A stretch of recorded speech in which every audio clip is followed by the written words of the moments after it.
그 시절엔 행복하자보다 버티자는 말이 더 익숙했습니다. 아무도 박수 쳐주지 않았지만 우리는 매일 최선을 다했죠. 아직 별빛이 가시지 않은 새벽, 영숙 할머니는 무거운 몸을 일으켰습니다. 삐걱거리는 문소리가 적막한 공기를 깨웁니다. 아랫목에 남은 온기는 이미 식어 있었고 허리는 누운 채로도 욱신거렸습니다. 잠깐 숨을 고르며 허리를 짚은 영숙 할머니는 익숙한 듯 천천히 몸을 일으켰습니다. 에휴, 그래도 일어나야지. 그녀는 어젯밤 정성껏 다듬어둔 나물 바구니를 머리 위에 올렸습니다. 오늘 하루도 가족들을 위해 힘을 내야 할 시간입니다. 문을 나서자 새벽 공기가 차갑게 폐속으로 들어옵니다. 입김이 하얗게 퍼지고 골목 끝 가로등 아래로는 서리가 반짝입니다. 그 시절 새벽은 늘 이랬습니다. 조용하고 차갑고 어딘가 서글픈 냄새가 났죠. 차가운 새벽바람이 옷깃을 파고들지만 그녀는 바구니가 흔들리지 않게 중심을 잡습니다. 그때 골목 아래쪽에서 갑자기 개가 컹컹 짖기 시작했습니다. 한 번 짖기 시작하자 옆집에서도 맞은편에서도 연달아 짖어댑니다. 깜짝 놀란 영숙 할머니는 순간 발을 멈췄습니다. 이 새벽에 또 무슨 일이래. 하지만 걱정할 틈도 없이 그녀는 다시 발걸음을 옮깁니다. 늦으면 좋은 자리를 놓치고 자리를 놓치면 오늘 장사가 달라지니까요. 저 멀리 시장 입구에서 하나둘씩 켜지는 불빛이 그녀를 반깁니다. 아직 잠이 덜 깬 듯한 시장 골목이 조금씩 사람의 숨결로 채워지기 시작합니다. 시장 어귀에 도착하자 단짝인 금자 할머니가 벌써 자리를 잡고 앉아 있었습니다. 영숙이 왔는가? 오늘 나물이 참 좋네. 금자 할머니의 따뜻한 인사에 영숙 할머니의 얼굴에도 작은 미소가 번집니다. 두 사람은 나란히 앉아 장사 준비를 시작합니다. 영숙 할머니는 바구니에서 나물을 꺼내 한 단 한 단 정리합니다. 시금치 잎을 펴고 미나리를 가지런히 놓고 고사리도 흐트러지지 않게 손으로 쓸어 담습니다. 그녀의 손은 언제나처럼 빠르고 익숙했습니다. 흙 묻은 손마디는 굵어졌지만 그 손길에는 늘 정성이 담겨 있었죠.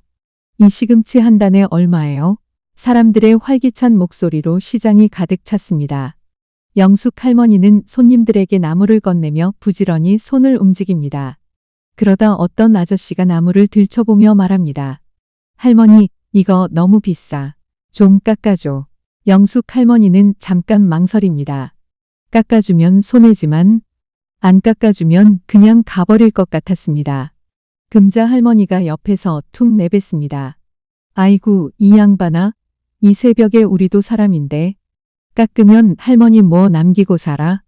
그 말에 아저씨가 머쓱하게 웃더니 조용히 돈을 내고 나물을 받아갑니다. 영숙 할머니는 작게 웃으며 속으로 생각합니다. 금자 없었으면 나는 또 깎아줬겠지. 옆에서 금자 할머니는 커다란 번철에 지짐이를 붙입니다. 고소한 기름 냄새가 시장 골목에 가득 퍼집니다. 지글지글 전 익는 소리는 마치 힘겨운 삶을 달래주는 노래처럼 들립니다. 금자 할머니의 이마에는 송골송골 땀방울이 맺힙니다. 그 땀방울이 떨어질 때마다 영숙 할머니는 괜히 마음이 찡해집니다.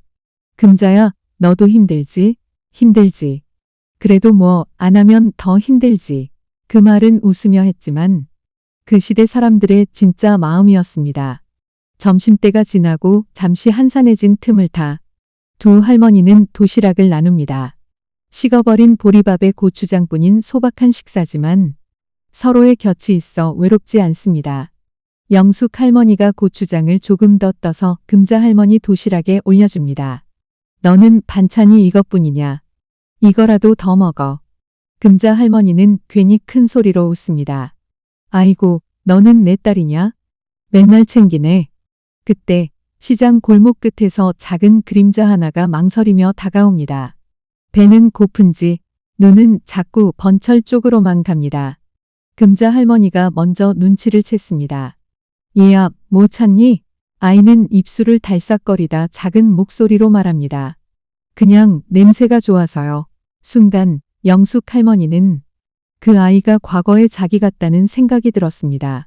그 시절엔 배고픔이 일상이었고 좋은 냄새 하나만 맡아도 마음이 허기졌으니까요.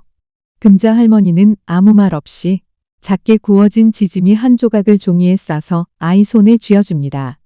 먹어. 대신 뛰어가면서 먹지 말고 여기 앉아서 천천히 먹어. 아이는 놀란 얼굴로 두 할머니를 번갈아 보다가 고개를 꾸벅 숙입니다. 감사합니다. 아이의 뒷모습이 멀어지자 영숙 할머니가 낮게 중얼거립니다. 사람이 사람한테 이렇게 따뜻할 수 있다는 게 참 신기하네. 금자 할머니가 보리차를 한 모금 마시며 말합니다. 신기한 게 아니라 그렇게라도 안 하면 마음이 얼어버려. 바로 그때 하늘에서 후드득 빗방울이 떨어지기 시작합니다. 영숙 할머니는 서둘러 비닐 천막을 끌어당겨 나물들이 젖지 않게 덮습니다. 그런데 바람이 생각보다 거셌습니다. 비닐 천막이 들썩이며 한쪽이 툭 찢어지려 합니다. 어머나! 영숙 할머니가 급히 붙잡지만 비에 젖은 천막은 손에 잘 잡히지도 않습니다. 갑작스러운 비의 시장은 순식간에 소란스러워졌지만 그녀의 손길은 침착하고 빠릅니다. 그 순간 금자 할머니가 벌떡 일어나 자기 천막을 넓게 펼쳐 영숙 할머니 쪽으로 당겨줍니다. 영숙아, 이거 쓰고 해. 이쪽으로 더 들어와. 좁은 공간이지만 두 사람은 함께 비를 피하며 서로를 다독입니다. 차가운 빗줄기 속에서도 두 사람의 우정은 난로처럼 따스하게 피어오릅니다. 너 없었으면 오늘 나물 다 버릴 뻔했네. 야야, 그런 소리 마라. 내가 내 옆에 있어줘야 내가 장사하지. 비는 한참을 내리다가 거짓말처럼 잠잠해졌습니다. 그리고 시장은 언제 그랬냐는 듯 다시 돌아갑니다. 사람들은 물기 묻은 바닥을 조심히 밟고 또다시 물건을 고르고 값을 흥정하고 하루를 살아냅니다. 해가 저물고 시장의 불빛이 하나둘 꺼져갑니다. 영숙 할머니와 금자 할머니는 빈 바구니를 챙겨 집으로 향합니다. 다리는 천근만근 무겁지만 오늘 벌어들인 꼬깃꼬깃한 지폐가 주머니 속에서 든든하게 느껴집니다. 영숙 할머니는 지폐를 손끝으로 한번 쓸어봅니다. 이걸로 쌀을 살 수 있고 손주 우유도 사고 혹시 약값도. 그때는 하루 벌어 하루를 살았지만 그 하루가 모여 가족을 살렸습니다. 집에 돌아온 영숙 할머니는 곤히 잠든 손주의 얼굴을 가만히 들여다봅니다. 작은 숨소리가 일정하게 들릴 때마다 고단했던 하루가 눈 녹듯 사라집니다. 영숙 할머니는 손주의 이마를 살짝 만져봅니다. 따뜻합니다.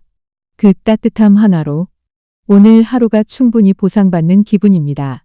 내일도 또다시 힘겨운 하루가 시작되겠지만 그녀는 웃을 수 있습니다.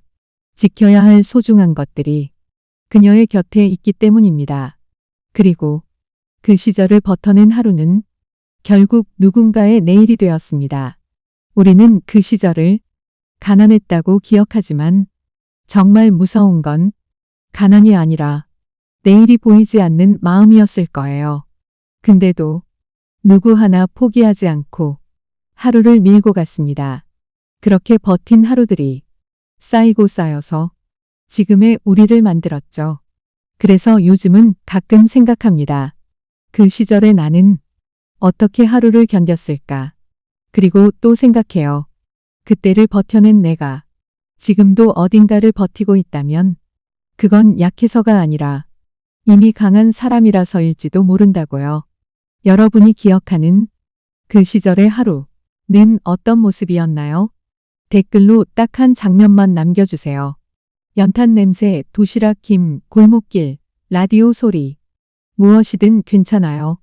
우리는 그 시절을 버텨낸 사람들이니까요.